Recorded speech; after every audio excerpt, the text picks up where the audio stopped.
Nigga, I told you, nigga. I told you, nigga. Until the day end, nigga, you can always on me pussy. Okay. And you mentioned seeing things in the gym, and I want to get back to that Janibek, man. You were sparring Janibek on Coley, and a lot of people are just now finding out about him. Yeah. What could you reveal about your experience with him? That's the first time. So I've probably been in training camp with 20 world champions. I sparred David Benavidez, Jose Uzcategui, Caleb Plant, Errol Dillard, Ishe Smith, Badu Jag, Ryota Murata, Sean Porter, Yordanis Ugas, Zaire Rahim back in the day, Andre Berto, Adrian Bronner. It's extensive. It's an extensive resume. So many. I have like a fucking list of like all the like top guys I sparred. John the Beck was the first guy in a long time that made me feel like a kid in the ring, strength-wise. Really? And we're in the same weight class, yeah. And I was eating out there, like I was in training, I was eating a lot, trying to keep on weight to make sure I can keep up. And this guy just like the southpaw, younger Triple G to me. Really? Yeah. So you're saying his strength and like what else about him made him a difficult problem? His maturity, his IQ. Yeah. The way he can just capitalize off one little window where you can be sparring like I spar like, man, I spar everybody. And like a lot of times I get away with like certain mistakes and don't nobody call me out on my bullshit except for like people outside the ring. Yeah, yeah. But this guy, every little mistake is calculated. They show how smart he is in the ring. So that kind of made me better. So I was excited to get that experience. Would you say he's the best fighter you sparred? Maybe in terms of like just the problems he gave you. I put him up there. I still like the two hardest person I ever been in the ring with is Sean Porter and Cody Crowley. Okay. Those are two hardest like sparring sessions I ever had ever. Like those two, and I put him up there. Yeah. Based on the fact that we are the same weight class. He's not like a heavy puncher, but he can pick it up. He's strong. He's physically strong. He got good reflexes. And he's a boxer. You know, most European guys come forward and they just want to be a dog. He's not like that. He's more smooth with it. I haven't really seen that out of a lot of guys coming from that region. It's only a handful, really. Only a handful that they can be smooth with it too. Yeah. And not just like overpower you. Like he's overpowering, but it's not like he's not forcing it. Yeah, I know. Earlier we were talking about like Demetrius Andrade. Yeah. Man, you say you sparred Demetrius Andrade. Demetrius Andrade, my guy. That's my guy. Yeah.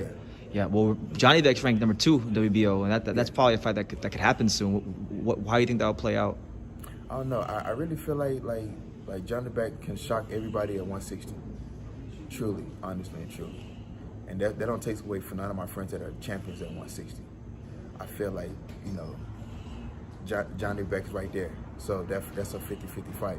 Now, do I feel like they would take the fight with John the Beck? No, because John the Beck doesn't have the name. If I was Demetrius Andrade, I wouldn't take a fight with John the Beck. Why? Nobody knows this guy yet.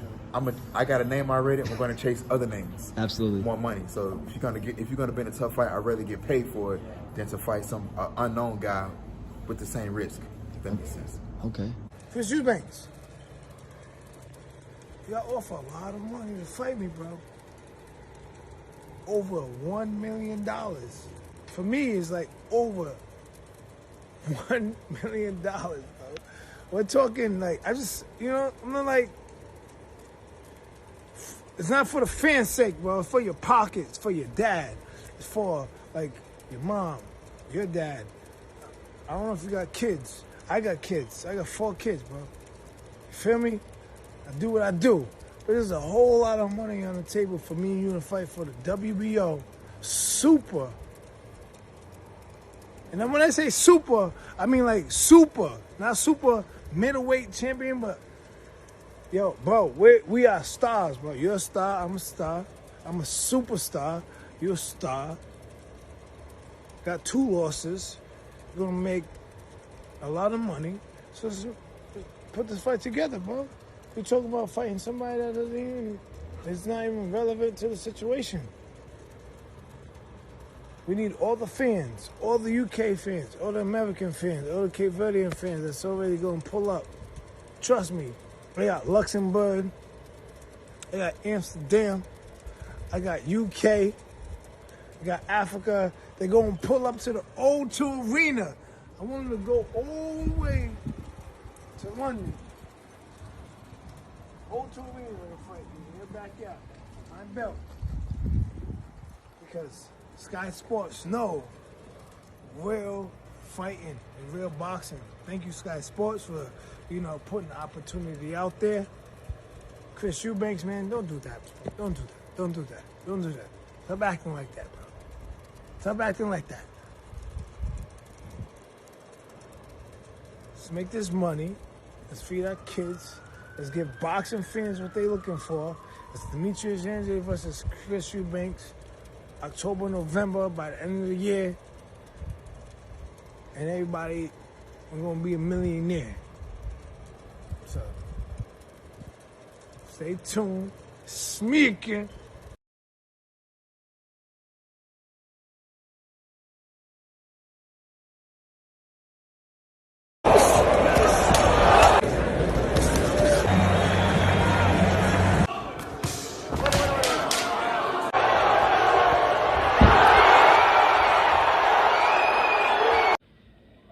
The Untouchable True School Sports Empire proudly presents something the boxing game's been missing. Hey, what's going on? It's your boy BT, and I came here to talk some boxing with the thousands of True School Sports subscribers. Now, this is a video that I have not been looking forward to making at all, ever, really, because for those that watch this channel, you guys know I'm a huge supporter of Demetrius Andrade. Always have been.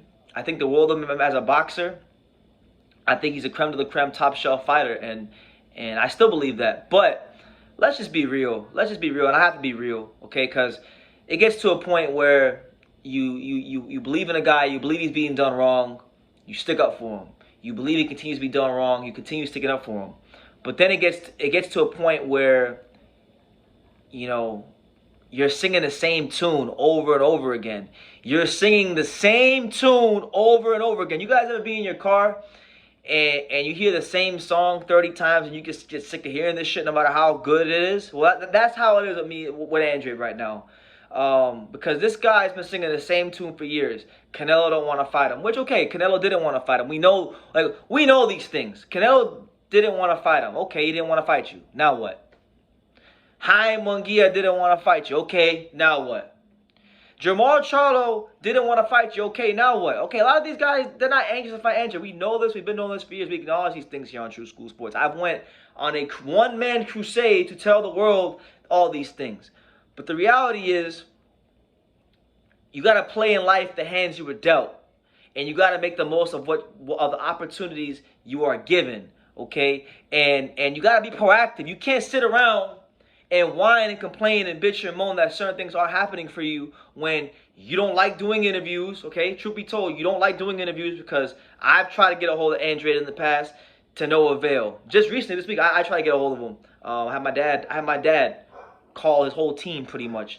Couldn't get a hold of him. I know other people in the past, like other channels, have a hard time getting a hold of him. So he's not someone that necessarily likes to market himself and be in the public eye and do interviews and endear himself to the fans. So that's on him, right? That's number one.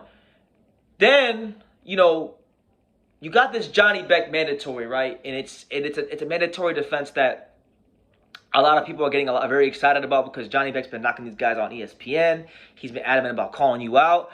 And Andrade's now, like, in the 11th hour. I want you guys to think about this. It's the 11th hour of his boxing career. This guy's 34 years old.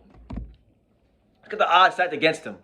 He's got a perfectly fine and good, tough, formidable, top contender, mandatory challenger that is willing, able, and ready to fight him. But he's wasting the last couple years of his career. He's wasting now some of the last moments of his career. And what's been a really just shit show of a year from him so far, calling out Chris Eubank Jr. Oh my God, Chris Eubank Jr., another guy. I hate to say it, and I'm not talking about as far as talent. So don't take this next statement as, I'm not speaking about them in terms of talent. I'm talking about as far as how they both move outside of the ring. Chris Eubank Jr., it makes sense that he's calling out Chris Eubank Jr. because him and Chris Eubank Jr. outside of the ring are the same fighter. They're both guys that do everything under the sun except what they're supposed to do. Chris Eubank Jr. should have been calling out Andrade. He should have been calling out Charlo and these kind of guys and trying to make these fights happen. But no, he wants to fight welterweights. He wants to fight Kell Brook. He wants to fight Conor Benn. He wants to fight these guys. So it's so fitting that he calls him out, because that, out of everybody in this weight class, along with Jermall Charlo, that's the guy that's most similar to him, doing everything other than what he's supposed to do. So to say that I'm disappointed in Andrade would be a colossal understatement. You know, he's out here doing videos. He had a video of somebody. He had a video of somebody shooting a video of him calling out Chris Eubank, calling himself a superstar, calling himself all these things. And he's just lost the plot altogether. Stop bullshitting. Fight Johnny Beck. Okay, I understand it's not the most ideal circumstance. I understand Johnny Beck is a higher risk, low reward type of a fighter. But you can't listen, when the roles reverse and you're not the higher risk, low reward fighter, you can't big time Johnny Beck. Johnny Beck earned his way to the mandatory spot. He's been knocking people out. He's been calling you out. He wants to fight you, and you don't seem to be willing to fight him. Now, I remember, because I was there live in the flesh, when Jason Quigley beat Shane Mosley Jr., okay? When he beat him and he called you out, there was very, very little time wasted in making that fight happen. But now that it's somebody that has, you know, better Olympic and amateur credentials than a Jason Quigley, who seems to flash more power, is a southpaw, can move his head out the line, has some really great attributes. Now it's a problem. Now you wanna, no, man. And this is very disappointing seeing him. It's very disappointing seeing how he's moving right now, because there's no urgency with his career. I understand you don't have a promoter. I understand the whole thing about, like, people are gonna say, well, True School, BT, don't you understand that if he beats Johnny Beck, who's only 12-0, he's not gonna get any credit from boxing fans? And I understand all that, but you know what I say to that? He may not get a ton of credit beating Johnny Beck, but he ain't gonna get fuck all sitting there doing nothing, pissing away his career, you know, calling out another middleweight who doesn't want to do anything with his career, and Chris Eubank Jr. Okay, so I've defended Andrade for a long time. I'm still a fan of him. I hope we can turn it around, but at this point in time, I'm done. I can't defend him. He has become undefendable. You know, and for anybody who brought up the Arizona Lara stuff, the Johnny Beck situation could just be the Lara situation 2.0, because a lot of people believe he big-time Lara back in the day, calling him a boring fighter. Now he's saying, you know, he's sticking his nose up in the air and looking at Johnny Beck like he's too good to fight at Johnny Beck. But you weren't too good to fight Jason Quigley. You weren't too good to fight Liam Williams. You weren't too good to fight motherfucking Luke Keeler. So why are you too good to fight Johnny Beck? It's getting ridiculous. It's getting to the point where, like, I damn near want to renounce my fandom of Demetrius Andrade and apologize to Canelo Alvarez, because you know what? I've said a lot of negative things about Canelo Alvarez. You know, he's done some fuck shit in his career. He's done some things that I don't agree with. But Canelo Alvarez, while he's been doing things that I don't agree with, he's been doing things. He's been staying active. You know, these guys like Andrade and Charlo and Munguia and Crawford and Spence and Benavidez, and these guys that don't really do anything to push their careers forward and create value for themselves, they are slowly but surely making me respect and appreciate Canelo Alvarez. Straight up, I never thought I'd get to this point, but they've got me to this point. Like Drake said, you know, in the song, he said, "You made me this way." They're making me this way, you know. It's crazy, because I'm to the point with Andrade where it almost seems like he's becoming one of these guys that, instead of actually wanting to achieve greatness, he's actually just happier being called an avoided fighter. He'd rather be called an avoided fighter than be proactive and build value in his career. He would rather say everyone is avoiding him and have this, you know, delusions of grandeur that he's this ducked and avoided fighter, rather than fight the guys that are willing and able to fight him. How about that? How about, instead of worrying about who doesn't want to fight you, how about you start worrying about the motherfuckers who do want to fight you, like Johnny Beck? Okay, Johnny Beck deserves his shot, and I like Johnny Beck. I've been a fan of Johnny Beck, and I'm to the point now where it's like, I interviewed Quantavious Cash, who sparred, you know, all kinds of world champions from 154 to 175, and I asked him about what sparring Johnny Beck was like, and he went into great detail about it, as you guys saw in the beginning of this video. And it almost sounds like Andre must know something about Johnny Beck that we don't. He must have asked around about him, and he didn't like what he heard. He didn't like what he's seen, because if he did, he would just make the damn fight happen. And the reality is, he doesn't have a leg to stand on right now. He don't got a promoter. You got Demetrius Salita acting as a promoter right now, which could be a good thing because Salita can work all the networks and things like that. But he's got Salita. He's I don't even know. I'm at a loss for words. I'm at a loss for words. You're using the 11th hour to call out Chris Eubank, who's just like you, who doesn't want to fight anybody. Like, fight Johnny Beck, bro. Johnny Beck, I really feel like I'm starting to really think that Johnny Beck would knock you out cold. I'm starting to think that.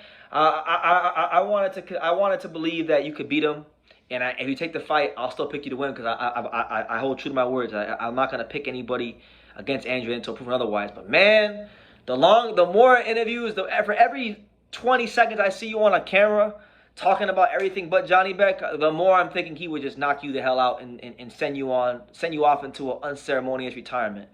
And you know what? I'm publicly challenging Demetrius Andrade. Okay, I'm publicly challenging him. If you think you're as good as you say you are, fight Johnny Beck next. Fight your mandatory because the WBO belt is the only bargaining chip you have left.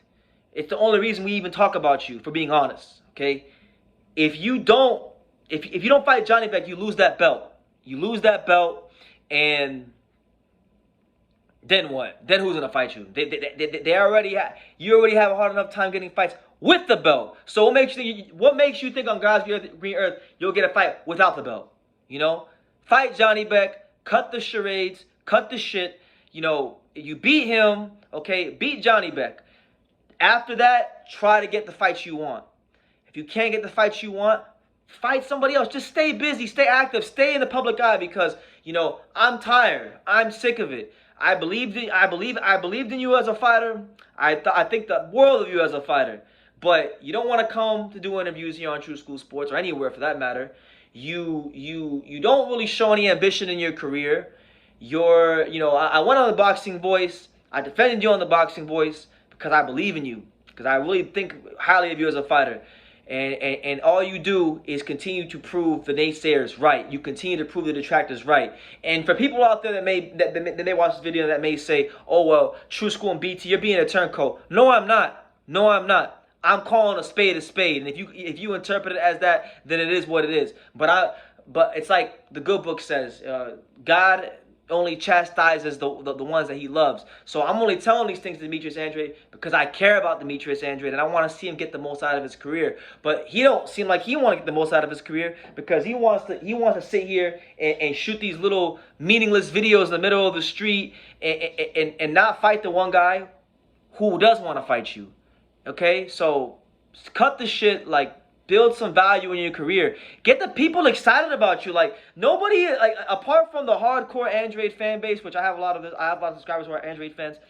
Nobody cares. Nobody cares about Demetrius Andrade. But you sit here and you fucking call out this guy who I'm sorry. I'm sorry. I like watching Chris Eubank fight. He's fun to watch in the ring, but as far as he moves outside the ring, he's got a bum mentality. He's a fucking bum. Mentally, he's a bum. Chris Eubank Jr. is a fucking bum. And that's who you want to call out. And the reason he's a bum is because he's over here calling out fucking welterweights. He wanted to fight Kell Brook, okay? And he wants to fight Conor Benn, but he don't want to fight nobody else other than welterweights. So fuck him. Fuck Chris Eubank and that fight. Fight Johnny Beck. All right, I'm done. I'm done. You got for anybody out there who's a Canelo fan, I want to take this time right now to apologize to you guys. Okay, I was wrong. I had Demetrius Andrade all wrong. I thought Demetrius Andrade was actually, you know, a guy that is a real fighter. But I've been proven wrong. He's just a guy that only wants money, which I get it. It's prize fighting. The prize comes first.